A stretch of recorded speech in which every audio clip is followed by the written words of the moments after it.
Okay, people. So now it's December 31st, as you heard. And, I don't know, it's going on about 2 o'clock in the afternoon. I lost a whole day yesterday, people. I had my little mini nervous breakdown, and I made pet a hat, something I hadn't done in years. And apple pie. Right? And apple juice. I actually got a whole thing of a big jar full of apple juice. So I got to put the apple juice in one of my big jars. Remember the old big pickle jars? I got enough for one of those, just about. I just have to do that, and then then I'll make apple butter with the apples, right? And then the apple butter, maybe next week, or yeah, maybe next week, like on the weekend. I can make the apple butter tomorrow. Because that's done in a crock pot. And then on the weekend, I'll make like a cinnamon bun roll. Only I'll use the apple butter in the middle of it. For comfort food for my kids. Right? So my son was surprised that I had made peta hat. And then I said, oh, and there's apple pie in the oven yet. I haven't let nobody cut into the apple pie, so when we cut into the apple pie, we'll cut into it all pretty much around when everybody's buzzing around and they're hungry. So, and we know the pond needs to be fixed, right? But I'll worry about that on a warmer day. I'm not too worried about that right now. So it's about 2 o'clock in the afternoon. I want to keep it really, really short. So I think what I'm going to do is I've got, 3 days left till the 3rd. Because I want to go downtown on the 4th. And then I can probably work till about 2 or 3 in the morning. It's 2 o'clock now. So that's 10 to 12 hours. I can pretty much work straight through. And what I'm going to do is I'm going to work on the amendment for CIBC Bank. Finish up that, which is probably more than 2/3 done. I wouldn't say 3/4, but definitely 2/3 and a bit. Right? And then try and proofread my appeal. Because for the ones that don't know, when I submitted the notice of application, it hadn't been proofread by anybody. It hadn't even really been proofread by me. I didn't have enough time to write it.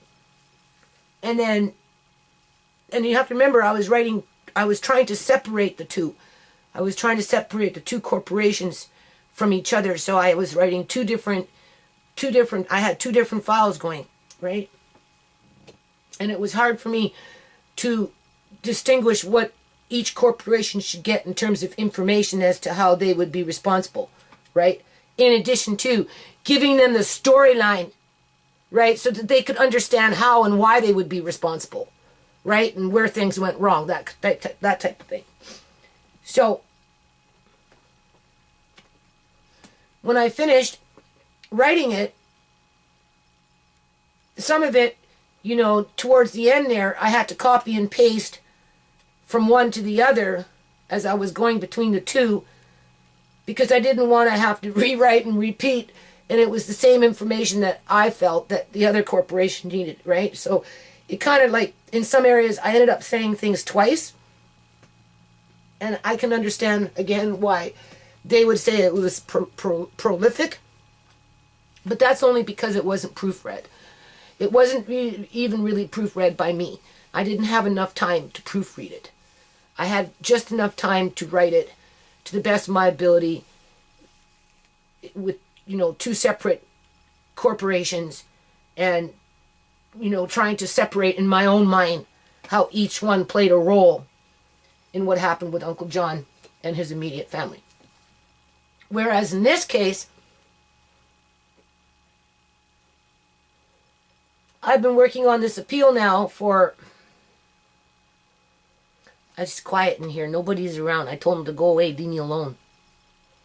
I said, I need, no interruptions, absolutely none, for the next 3 hours. I work with this. It's been like this for years. Every 15 minutes, every 20 minutes, every half an hour, it's something.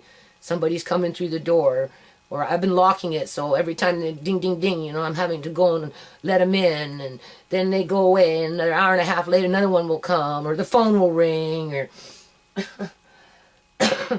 So anyway, I've been working on this appeal now for, what, a couple of weeks? Right. And I think I got it down to 8 or 9 paragraphs. And there's one more paragraph I want to add as a conclusion. I've been trying to like bring in a conclusion paragraph, but of course a new idea comes up, right? Or a new this, or so anyway, I'm just going to proofread it again because I've been proofreading it, and just, you know, highlight on any point that maybe I missed, right? And add this last paragraph in, and I should be pretty much good to go by Wednesday in terms of the appeal, right? And the amendment, if I work on it between now and tomorrow, I should have it done to the best of my ability. Obviously, I don't know how to write the legal basis. Obviously, I don't know how to write relief sought. But I did take the time to draw the lines and to narrow it down. And I'm going to apply it to the same principle that Master Taylor asked me to do when I did it with the First Amendment, in terms of separating that information that's left behind on that amendment and just importing it onto separate pages so that when you do read it, you can just read it fluently versus having to go through all these pages to find the next drawn out line with a line under it to try and, you know, piecemeal what's being said. So I will do that. And then my girls, my 2 younger girls, they're going to help me finish up with these binders. I don't know. There's 3 of them here. 1, 2, 3. Do you see? And here's another one. There's still more, a little bit, but basically these 3. I'm debating whether I should put in Andre's folders. I will definitely put in some information from them. Now, whether I put in the whole things, I don't know. I want to, but I don't know if I will. But these definitely, like, this is a lot of information, people. Do you see this? This is all news articles. Okay, in terms of reference to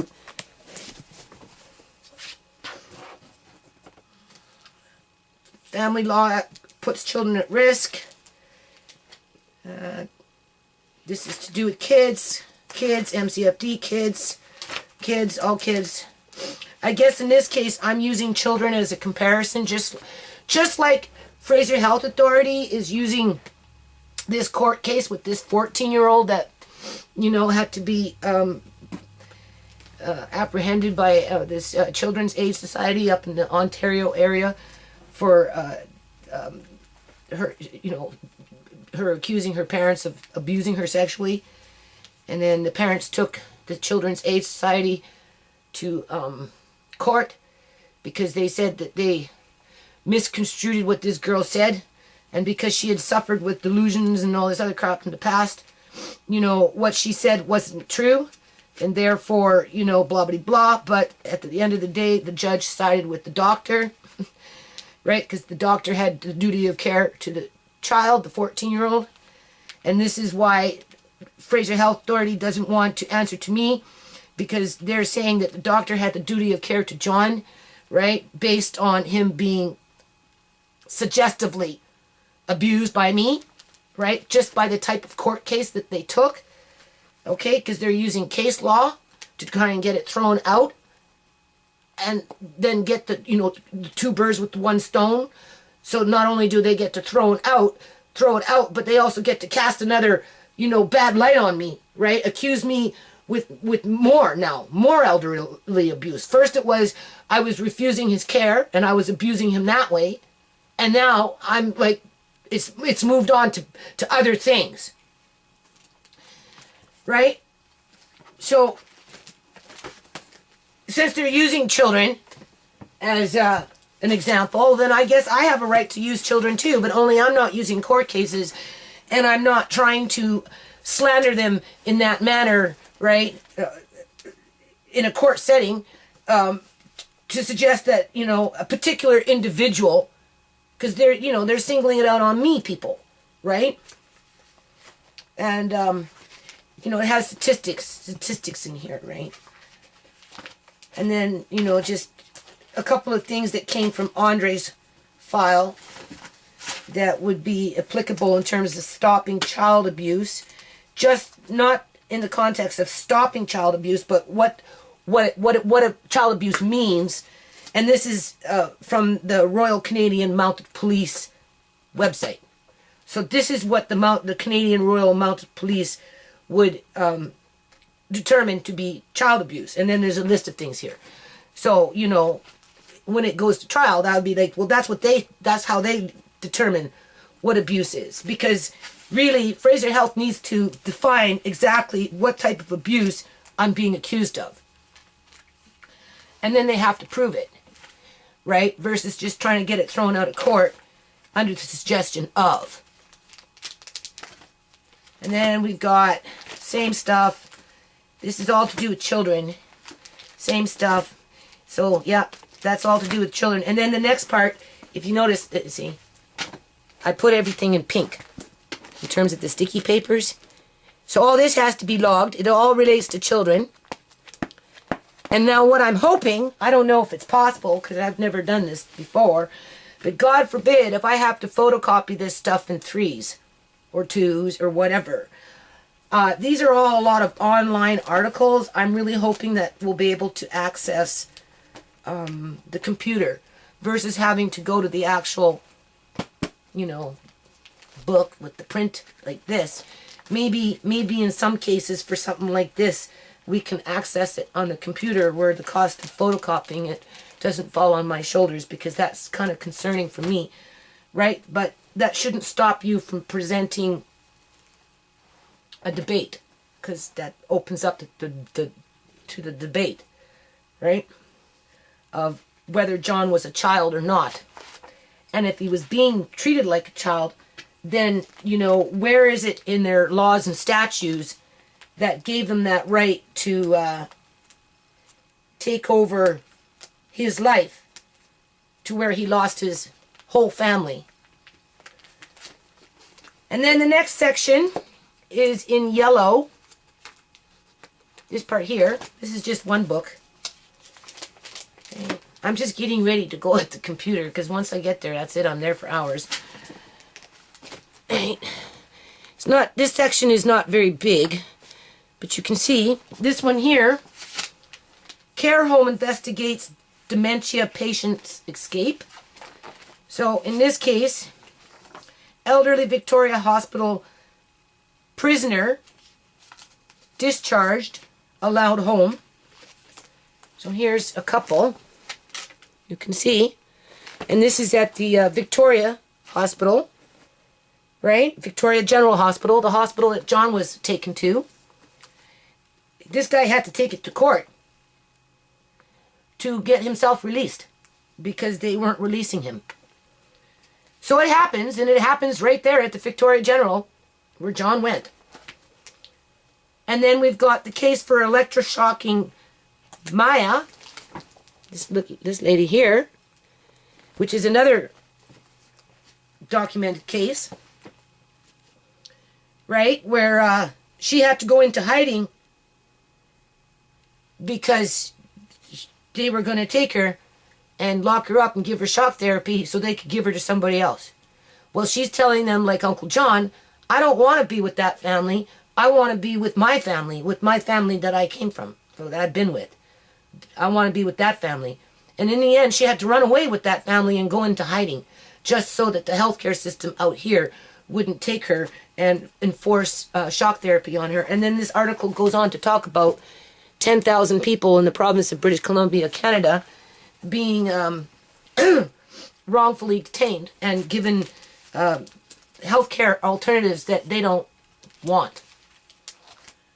And then elderly woman still hiding from the, here we go. 8 months after an independent tribunal, okay, ordered her to release from the hospital. So she got There's a sticky tape here. I can't see it. 8 months after an independent tribunal ordered her release from the hospital at the Vancouver Island Health Authority.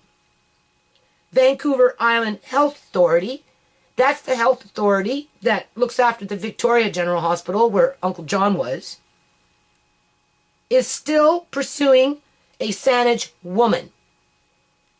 So even though an independent tribunal told that hospital to release her, they're still chasing after her. Focus previously report on an 82-year-old Maya, I can't read anyway, whom VIHA senior geriatric psychiatric Dr. Cooper had slotted for electrocution convulsion shock. Are you listening to this, people? They scheduled an 82-year-old woman for electrocution shock therapy. So it would not be unreasonable for me to be wondering what happened to Uncle John in light of him losing his memory 5 months after they took him.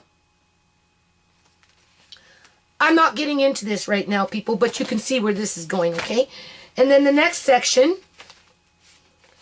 oh yeah, it talks about a nurse here too, in the Ontario area, who was murdering people in the nursing home. It's documented, people. And then we go into this section, which is the blue now. Right, you can see those. And this is Alzheimer patient allowed to leave secure unit with man once accused of defrauding her. Psychological murder, death by covert abuse, broken heart syndrome, World Elder Abuse Awareness Day. It's a widespread problem. I trusted them fully. And here's another one. Man, 92, says of son and daughter who took his millions. So in that case, the son and daughter went after his money. Seniors financially vulnerably flagged for doctors. Seniors financial vulnerability flagged for doctors. So here, doctors need to address health-related issues, which puts some seniors at risk of losing their life savings. Some geriatricians say losing the ability to manage your own money may happen not only to seniors with dementia, but also older adults losing their hearing or vision or who are feeling lonely. All can become targets for fraudsters, and even family members. So in other words, the family members can go after the old person's money. Right? It doesn't have to be just some stranger calling you up on a phone with a scam. Anyway, elders need to protect themselves from fraudsters. BC's privatization of seniors' care raises concerns. Very shocking. Abbotsford Hospital ER compared to scene from MASH. Prescription euthanasia. Elderly being killed off by antipsychotic drugs. Is it on purpose? Restrained and medicated senior spends months warehoused in hospital. The son of an 86-year-old BC, British Columbia, Canada. Woman says his mom spent months warehoused in hospital, moved to 5 different units, and was restrained so often that her mental and physical illness worsened. What year was this, people? Doesn't that sound something like what happened to Uncle John? November 14th, 2016. So that's not too far long ago, right? Not even a year. Just a little over a year ago. Accused nurse allegedly used insulin to murder victims.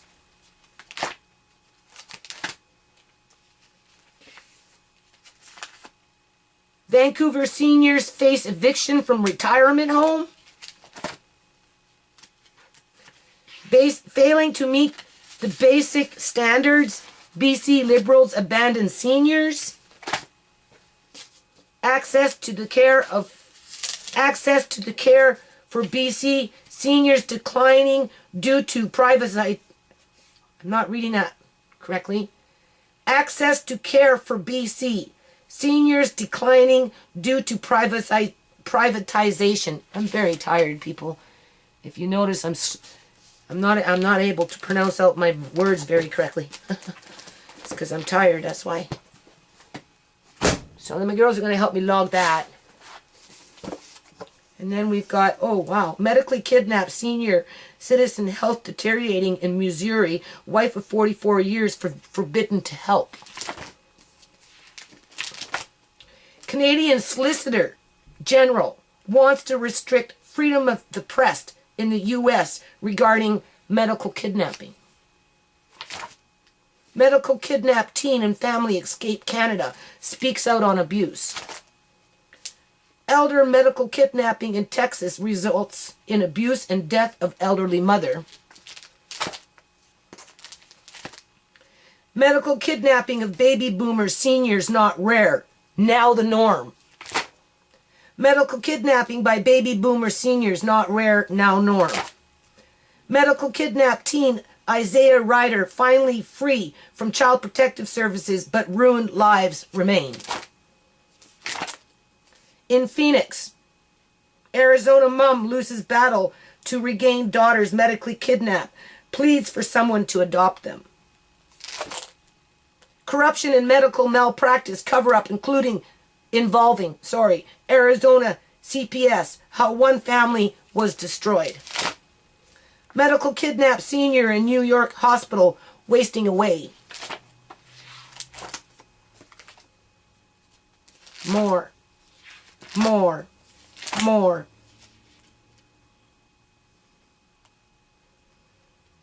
NASGA member Diane Wilson, mum Dorothy Wilson, tricked and dumped in a facility, begs to go home. More. We don't need a warrant. Police enter home through window, rip infant from mother's arm. Medically kidnapped teenager in Canada pleads to be returned to his family. Medical kidnapped teenager in Canada pleads to be returned home to his family. So they can't say it doesn't happen. And then we've got this book yet. And I've already done like 2 of them, 3 of them myself. And then I'm still working on gathering up just a few other things that I just want to put in there. So I'm really hoping that we can just look online to verify that those articles exist. And if not, then I have the hard copy already printed out. Versus having to me spend $1,000 on photocopying and paper. Right? So now I'm just going to go and carry on with what I'm doing. I'm going to work on the amendment for CIBC Bank. And I'm going to work on the appeal. And just proofread that. And just try and get it ready to go. And then finish up with the document list to the best of our ability. And then just try and file everything in the correct manner. Right? And just stay firm, as Uncle John would say. Stay firm. Okay, people, December 30th, 2017. We know that when I'm having a nervous breakdown, what's the first thing that I do? I go running looking for food. Right? I start cooking. I start canning and freezing, and if I'm not growing it and whatever, okay? So anyway, I bought these apples, oh God, what, 3-4 weeks ago? And they've been sitting outside on my porch with a burlap over them, and yeah, I was going to make more apple juice. That's what I was going to do. So what didn't make it ended up into my compost bin, so I don't mind. So what I'm going to do now, since my day is shot, people. I got distracted and just, I've been just not feeling that great, right? So I guess paperwork will start up again tomorrow, because then this way, if I do this now, right, then I'll have a little bit of apple juice. So I'll probably do a good 2/3 of it for apple juice, and then maybe I'll try and save one for a pie. And I'm also going to make something else. Hold on. As Uncle John would say, like the good old days, right? So anyway, I needed to feel normal today, so I because I got distracted, I ended up in the grocery store, and I got this for $2, right? So what I'm going to do, it's not dry cottage cheese, but I'm going to start squeezing out the liquid, and I'm going to make some pâte à hair. That's what I'm going to make, some pâte à hair. And for people that don't know what pâte à hair is, it's called pierogies, right? Ukrainian Christmas is coming up. Obviously, I probably won't have no time, and because I got distracted today, I don't know. So this is what I'm doing, so hold on. Okay, so these are going in the oven now. My day is shot, people. I did absolutely nothing. I'm just sticking with the format in terms of when I start feeling really, really, really stressed out, I'm doing something like this. So anyway, these are going in the oven, and now I'm going to work on making some pâte à hair, and the apple juice should be ready to start turning into apple juice. Hold on.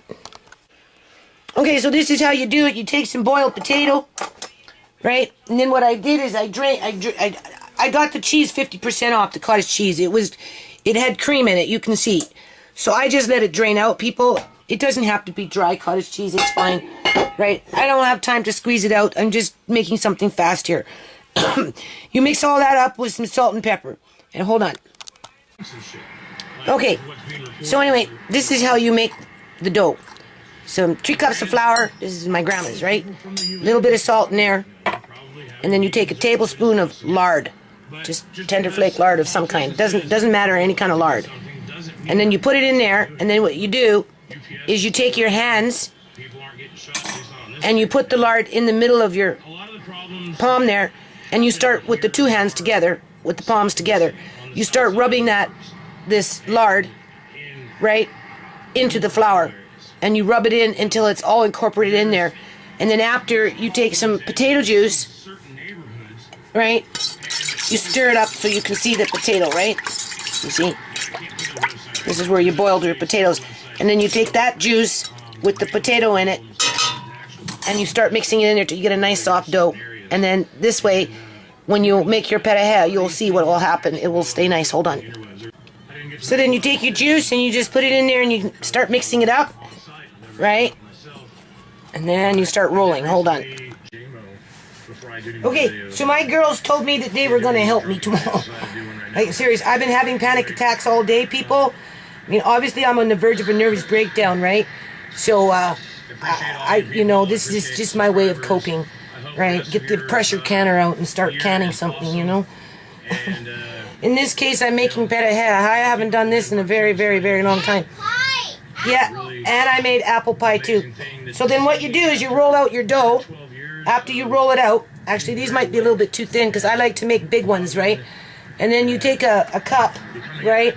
And you, right? So you get these nice little circles, right? And then after you just go like this, you just spread it open a little bit. You just make it bigger, right?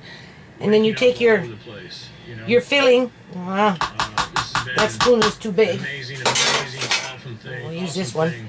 You take your filling and you put it in the middle, right? And because I like to make mine with a lot of stuffing, for the most part, but I think I roll these things out a little too thin. So then you take it and you just kind of put it in there, pat it in, like just kind of squeeze it in, and then you take it and you roll it over once, and then you put your finger in there, and then you pinch. Do you see how this dough works, people? Okay. And then you pinch, you push it in, and you pinch.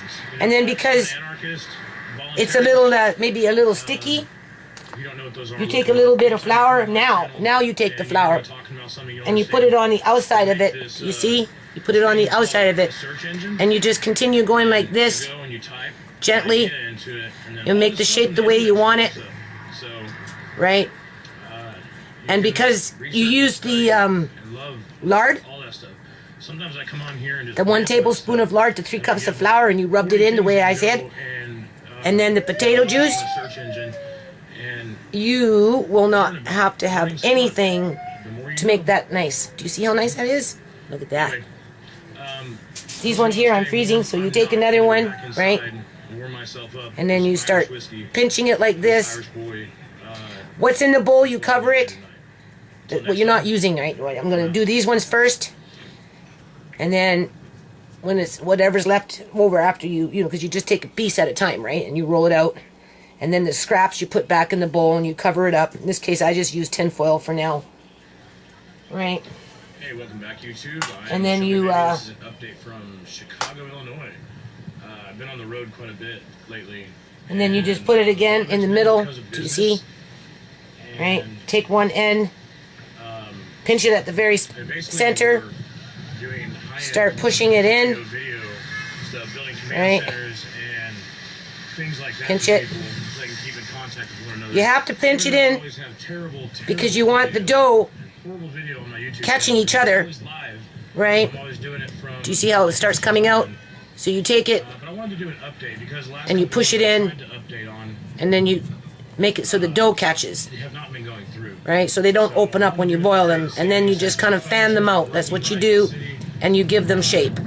And then it's a little sticky. So take a bit of flour, put it on the outside, just kind of make it like, you know, so that, there you go. That's nice, people. That is a really nice pita head. Do you see that pita head?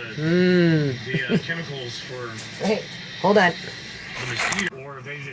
Okay, so I'm getting flour all over my camera here. But anyway, what you want, people, is you kind of want it a little sticky, right? Okay, you don't, like, when you're mixing it, after you do that and you know, start putting your potato juice in, right? You kind of want it a little sticky, okay? And then, you know, you go in small batches, right? So we're going to roll out this much first. And then you know how you'd bring it into a bowl, like, I'm sorry, a ball. I'm tired. Right, I'm thinking about Uncle John's paperwork. Right?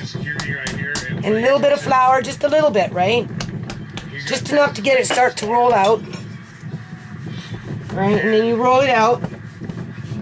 That piece could have actually, I probably could have rolled out that whole piece, but whatever. That's okay. And then, I'm trying not to draw too much attention, so I didn't just stick the camera in his face right there, but he definitely was watching me as I was coming around. Right. Just stretch it out a little bit. Huge building, huge facility. That's good. Then you take your cup, This is the kind of thing that I saw as if you were making cookies. where they were setting up Right. And you cut your little circles. Right. taking over one of these closed down stores. Right. This is just one location that I've Just heard giving of. my eyes a rest, I might try people. to make it to another one today. My brain, right? Sure. And then you take all the little bits and ends, But I wanted right, to get this documented while I was here. like that, and then you just scoop them up like that, and then put them back in the bowl with the other one. In case I gotta go run it. Cover it up, When my shoes fly up. right? And then you Okay. grab one, and because the dough is a little sticky, right? Because I've heard people that, oh, I don't know how to make the dough. You know, I can never seem to get it to stick. I have to lick my fingers to make it stick. And I was like, why? This is how you do it. Then you stretch it out. What is this? I'm making better. Just be quiet. And then you put your, All these people back here in uniform. yeah, then you put your, Can I have one? no, it has to cook. And then you put it in the middle, Area. fold it over, The pie's right pinch in, start finishing up one side here. Shitter's full. And right, and then you open it up. Do you see? And then you put your finger in there, okay? And then you can come along, I hope he didn't fling that hose on me. right? And you can take some more, and you can put it in there. So we got the emergency lighting. So you put it in there, Yes. and then you start pinching, and you pinch the dough to the dough, right? And when you get to this point, because the dough is a little sticky, Trailers, bathroom trailers, put a little bit of flour on it, right? dumpsters. And And then you just give it a nice fan. And look at that pet I have, people. That's a beautiful pet I have. There is a bunch of cattle guard. Right. They've got all lined up, ready to pack Hold up. on. Getting flour all over the camera. Do you see? There we go. Let's see what that guy's shooting. These ones I'm putting in the freezer. Hold on. You're on the lid. Okay. Every now and then, I don't know if you can see that. Looks kind of dark. There's more solar panels. Can you see it All broke? you have to do is look on Google Maps. So the way you repair that, Solar panels, they follow it, they put some got flour on it, Hundreds, thousands, maybe and millions you just pinch. It's by now. crazy Maybe how much- possibly Just pinch it. It's crazy how much solar farmers around here. And it's probably It's not gonna even- change the it's not even state, in a the 20-mile shape. range. But chances They're are, on top of each other. it's going to be We're gonna fine. take you through it. It's not going to open up My father hates when you me. boil it. Probably already Did, told did us you that show way them back. the apple pie? Not cooked yet. There. No, this. Take you to This. this rock farm. Yeah, after. And then just make sure you put your flour on the outside after you're done and fan out your corners. There. See? It should be fine now. As you're making, you're going to get on your fingers. That's okay. That's just the flour and the dough and the potato. So you, again, you spread them out. Here's their main Take the more sticky side and put your filling in the middle. Oh, what the hell? No. Put it more in the middle. Right? And then you Look at this. This is ridiculous. God, make it round, This is crazy big. fold over, and you pinch in the I center. don't think I can find my way out of Push one side in, pinch there. They've made this place into a Push it major in. golf courses. If you want to add a little more, you can. I know from That's some why you get the golf potato here. Uh-huh. on your fingers. Yeah. And then you want to make sure that the dough is going to stick to the dough. Because if you have it stick to the potato, it's not going to stick that well. They got their own. And then get it catching. And then once it catches, Basically like normal for a golf just be course. careful you don't overdo it. Hey. Put your flour on it Humongous. It's crazy. so you don't stretch it out, right? And then just try and make it so that it seals. It's this big to live in. Yeah, the PGA. Right? Let the flour just get in there so it's not so sticky now. Did you see that, people? This dough is really, really nice. Look at that. Again, that's a perfect little pet I have. The contest are So now we're on to tray number 2. This is very rich ass. Hey, no, the pie. Yeah, I know that. Hold on. That's tray number 2. Here's one pie. And there's another little pie. But anyway, hold on. Okay, people. So something has happened here because I filled this up yesterday and there's nothing left. So that means somewhere in here the lining has been cut. How convenient. Huh? Unless the water is draining out from over there. What is the problem?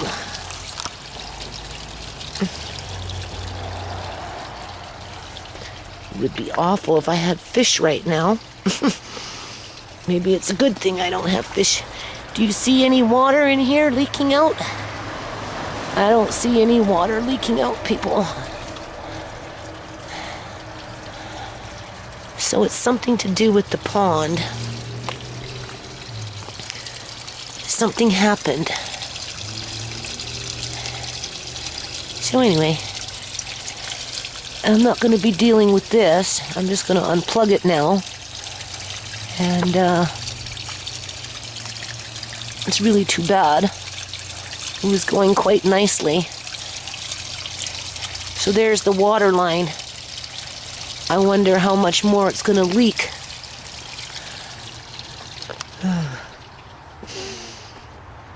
I don't know. I wouldn't be surprised if someone didn't sabotage it. Serious. Maybe those people next door. They're always causing trouble for me. Alright. Nothing, I don't see nothing leaking from in here. Alright.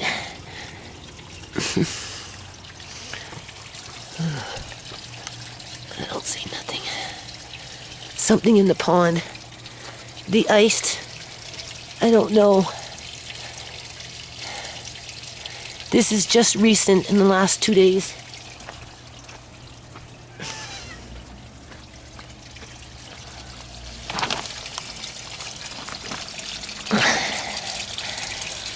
So, if it's leaking out that much,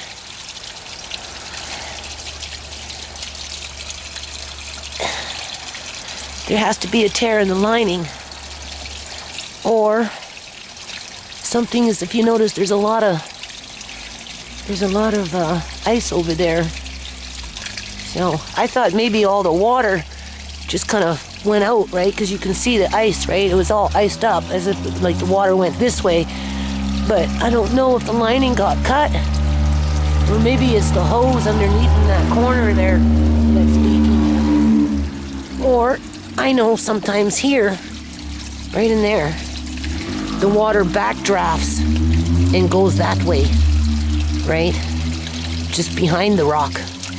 So that could be it too. What I need to do is push that hose further this way so the water definitely goes into here, and then fill it back up and try that. Whew. So anyway, I will deal with that pond next week. I just unplugged it. So here you go, people. Do you see? Now that it's frozen, look how nice they come off. Look at that. One tray is almost gone already. So I made sure my son, I told him to get some. And my middle daughter, my son was surprised that I actually made them. And apple pie too. And then you just simply take them after you're done making them, and you can just freeze them like that, people. That's how you do it. Right? Hold on a minute.